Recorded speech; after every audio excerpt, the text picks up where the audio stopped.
Hello everyone, this is Manisha Verma. Welcome to the session on Introduce to AWS RDS. Today, in this session, I will be taking you through topics such as what is RDS, what are the advantages of using AWS RDS like that. So let's go ahead and understand that. Firstly, go to aws.amazon.com.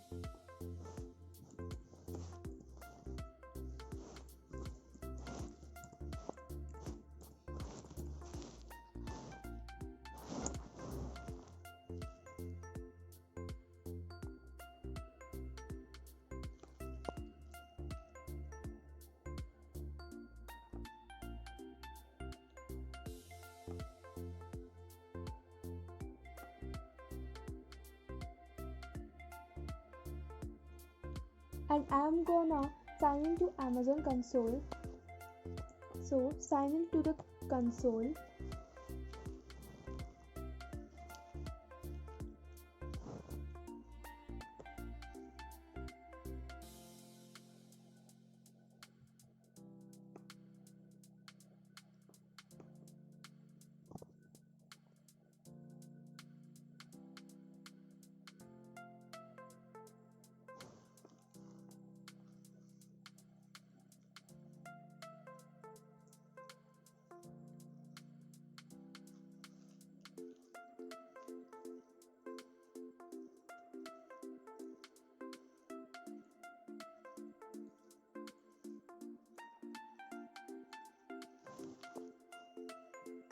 So let me enter the username here and click on next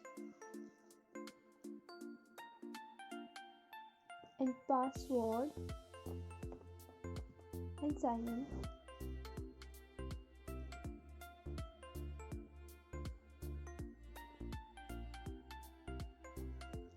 So alright, I am inside the management console, and the first thing that I would do, type the RDS over here. So RDS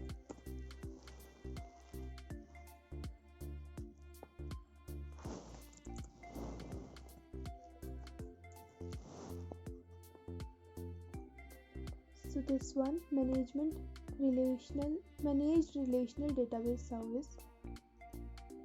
Click on that.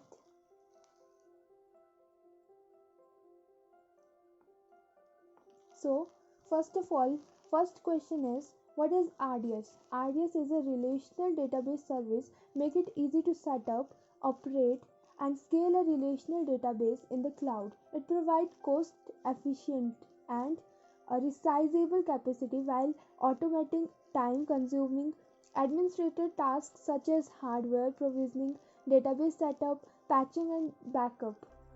So second question is, what are the advantages of RDS, AWS RDS? So AWS RDS provide two type of backup mechanism which are both every easy to set up, scalability, availability, performance.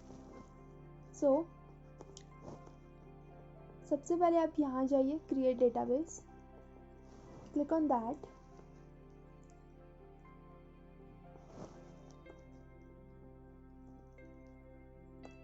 And ये सारे step आप ध्यान से देखिए कैसे करते हैं. तो फर्स्ट ऑफ ऑल मैं जाऊंगी स्टैंडर्ड क्रिएट में, choose a database creation method, standard create में. Second step is engine option. तो आपको किस डेटाबेस से कौन सा डेटाबेस आपको यूज़ करना है तो आप उस पर क्लिक कीजिए. ठीक है, तो मुझे करना है MySQL, मुझे MySQL से करना है, तो मैं MySQL चूज़ करूँगी.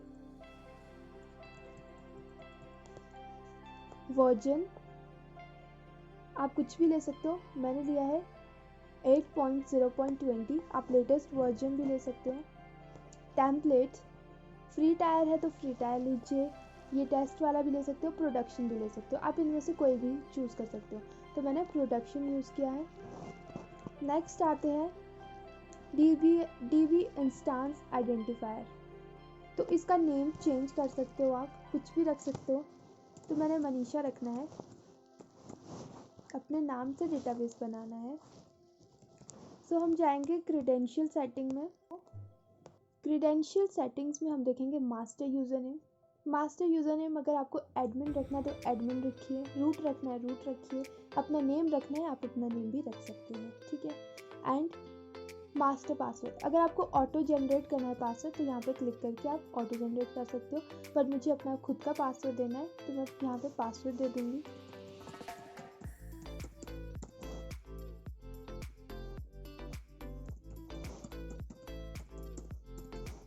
सो मैंने यहाँ पासवर्ड दे दिया। नेक्स्ट आएंगे हम DB इंस्टेंस साइज में। तो आपके पास 3 ऑप्शन है, standard classes, memory optimised classes and burstable classes. तो मैं थर्ड वाला ये चूज़ करूँगी। एंड नेक्स्ट आएंगे स्टोरेज में। स्टोरेज टाइप में आप प्रोविजनिंग रखना चाहते तो ये रख सकते हैं, मैग्नेटिक रखना चाहते हैं, मैं रखूँगी journal purpose SSD। Allocated storage जितना कम हो सके आप उतना कम रखिए, क्योंकि कम यूज़ होता है, कम पेमेंट लगनी चाहिए, ठीक है। इनेबल स्टोरेज ऑटोमेटिकली, ये आप इनेबल रखेंगे। मैक्सिमम स्टोरेज थ्रेशोल्ड, तो मिनिमम हमारे पास कितना है 21, तो हम इसको मिनिमम देंगे, जितना कम हो सके उतनी हमें पेमेंट करनी है इस चीज़ की, तो हमें कम करना है। एंड ये अवेलेबिलिटी एंड ड्यूरेबिलिटी मुझे नहीं चाहिए तो डू नॉट क्रिएट पर क्लिक कर देंगे। नेक्स्ट आते हैं कनेक्टिविटी में। कनेक्टिविटी में ये सेम रहने देंगे, पब्लिक एक्सेस करना है तो यस कर दीजिए, ठीक है। And next VPC। अब सबसे मेन पॉइंट है, VPC आप वही लेंगे जो आपने EC2 बनाते टाइम लिया है, ठीक है। आप EC2 बनाएंगे तो जो उसमें आप ये क्रिएट करेंगे उसे ही आप इसमें लेंगे, ठीक है। तो मैंने ले लिया RDS MV, ये मैंने EC2 में क्रिएट किया है। सो अवेलेबिलिटी जोन नो प्रेफरेंस, आप कुछ भी रख सकते हैं अगर रखना चाहो तो, east 1A 1B 1C 1D 1F, ठीक है। सो नेक्स्ट आते हैं एडिशनल कॉन्फ़िगरेशन में, तो ये आप सेम रख लीजिए यही, ठीक है। नेक्स्ट आते जाते हैं एडिशनल कॉन्फ़िगरेशन, इसमें आएंगे, ठीक है। हमें बैकअप नहीं चाहिए तो हम इसे कट कर देंगे। इंक्रिप्शन नहीं चाहिए, इसे भी अनचेक कर देंगे। मॉनिटरिंग अनचेक कर देंगे। नेक्स्ट आएंगे एंड डिलीशन प्रोटेक्शन, इसे हम ऐसे ही रहने देंगे और बाकी सेम रहने देंगे, ठीक है। ये देखिए टोटल 14.71 USD हमारा चार्ज होगा अगर हम ज़्यादा देर तक रखेंगे, इसलिए जैसे ही बनाओगे वैसे ही थोड़ी देर में आप इसे डिलीट कर दीजिएगा, ठीक है। तो क्रिएट डेटाबेस में जाएंगे,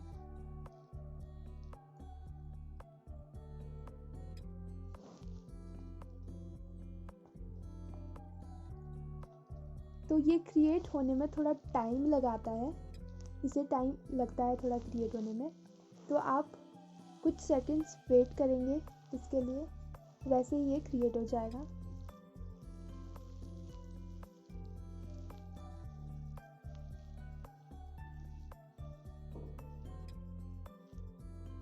और एक बात ध्यान रखिए, जो आपने यूज़र नेम और पासवर्ड लिया है वो इसमें तभी शो होगा जब आप यहाँ पे व्यू क्रेडेंशियल में जाके देखेंगे, और एक बार अगर आपने इसे कट कर दिया उसके बाद आप इसका पासवर्ड बिल्कुल नहीं देख सकते हो, तो ये आप ध्यान रखिए।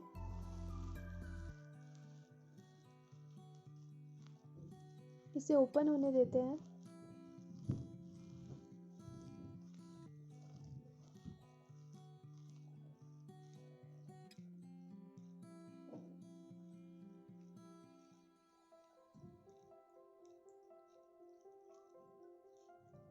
ये थोड़ा टाइम लगाता है, कभी ज़्यादा टाइम भी लग जाते हैं, 5 to 10 मिनट्स भी लग जाते हैं इसे क्रिएट होने में, बट कभी कभी थोड़ा जल्दी भी हो जाता है, 1-2 मिनट में भी हो जाता है। तो देखते हैं कितना टाइम लेता है ये क्रिएट होने में।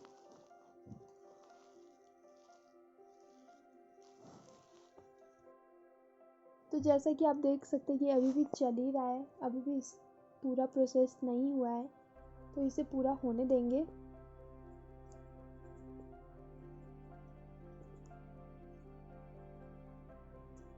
इसमें थोड़ा टाइम लग जाता है क्रिएट होने में,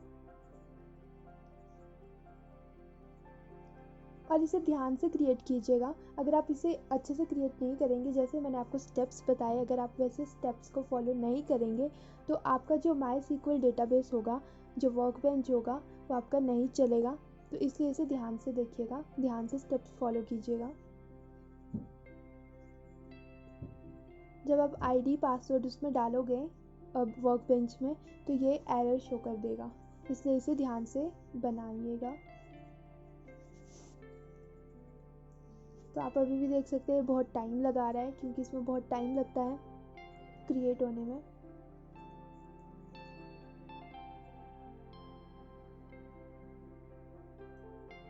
ये सारे स्टेप्स हमें बहुत अच्छे से देख के अच्छे से फॉलो करने पड़ते हैं। ये देखिए सक्सेसफुल हो गया है हमारा डेटाबेस।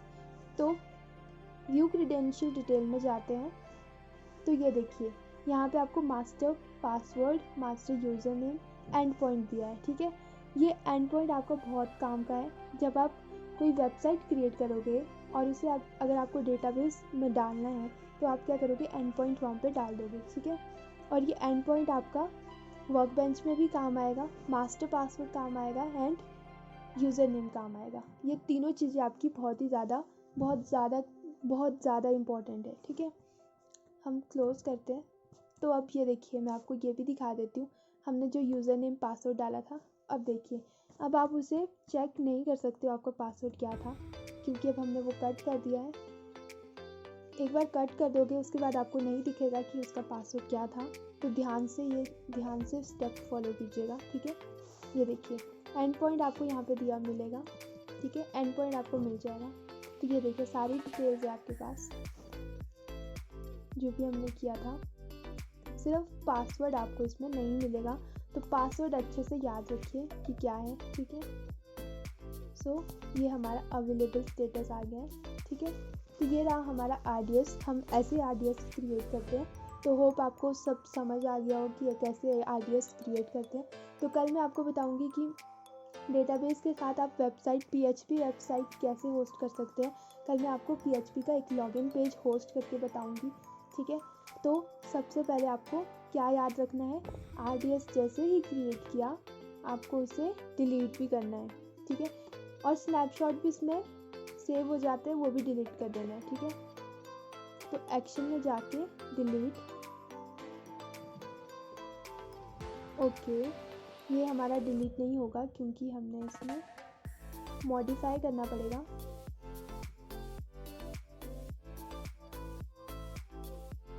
ये डिलीट क्यों नहीं हो रहा है, क्योंकि हमने उसे इनेबल रखा है डिलीशन ऑप्शन का, तो हमें उसे डिसेबल करना पड़ेगा, अनचेक करना पड़ेगा। ठीक है, तो कहाँ है हमारा, ये देखिए, तो इसे अनचेक कर देंगे and continue, modify div instance. ठीक है, तो अब आप देख सकते हैं अब ये डिलीट हो जाएगा। So to confirm deletion type delete me. So यहाँ हम डिलीट मी टाइप कर देंगे एंड डिलीट। तो ये डिलीट होने में भी कई बार टाइम लगा देता है। तो देखिए हमारा यहाँ पे स्नैपशॉट भी बन रहा है, तो हमें स्नैपशॉट भी डिलीट करना है। ठीक है, क्रिएटिंग अ फाइनल स्नैपशॉट। तो हम क्या करते हैं, डैशबोर्ड में जाएंगे। ये देखिए हमारा यहाँ पे स्नैपशॉट बना हुआ है, तो स्नैपशॉट में जाएंगे। इसके भी आपको पेमेंट लगती है। ठीक है, एक्शन में जाएंगे। ओके, अभी वो डिलीट नहीं हुआ है, तो ये भी डिलीट नहीं होगा। ठीक है, अभी हमारा डेटाबेस डिलीट हो रहा है। ये देखिए, जब तक ये ब्लू से ग्रीन ना हो जाए तब तक आपको वेट करना पड़ेगा। सो गाइज आप देख सकते हैं ये ब्लू से ग्रीन हो गया है, तो मतलब हमारा डेटाबेस डिलीट हो गया है। ठीक है, तो यहाँ देखिए डिलीटिंग। और ये मैं आपको एक चीज़ बताना चाहूँगी, करंट एक्टिविटी। जब आप MySQL वर्कबेंच से कनेक्ट कर दोगे तो यहाँ पे, या किसी भी डेटाबेस से कनेक्ट कर दोगे तो यहाँ पे आपके पास 1 कनेक्शन, जितने डेटाबेस के साथ कनेक्ट करोगे उतने कनेक्शन आएंगे, 1 2 3 4। ठीक है, एंड ये जो है ना, ये आपकी ग्रीन हो जाएगी, तब आपको पता चलेगा कि ये आपका कनेक्ट हुआ है। ठीक है, तो ये हमारा डिलीट हो गया है। तो सबसे पहले हम क्या करेंगे, स्नैपशॉट डिलीट करेंगे, क्योंकि हमारा स्नैपशॉट ऑटोमेटिकली क्रिएट हो गया है। तो हम देखेंगे, ये देखिए मनीषा फाइनल स्नैपशॉट। इसे हम एक्शन में जाएंगे। ओ, ये डिलीट नहीं होगा अभी।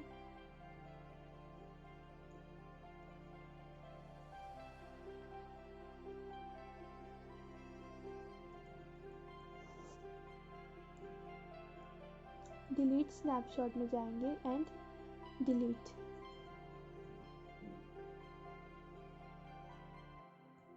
तो आपका स्नैपशॉट भी डिलीट हो गया है।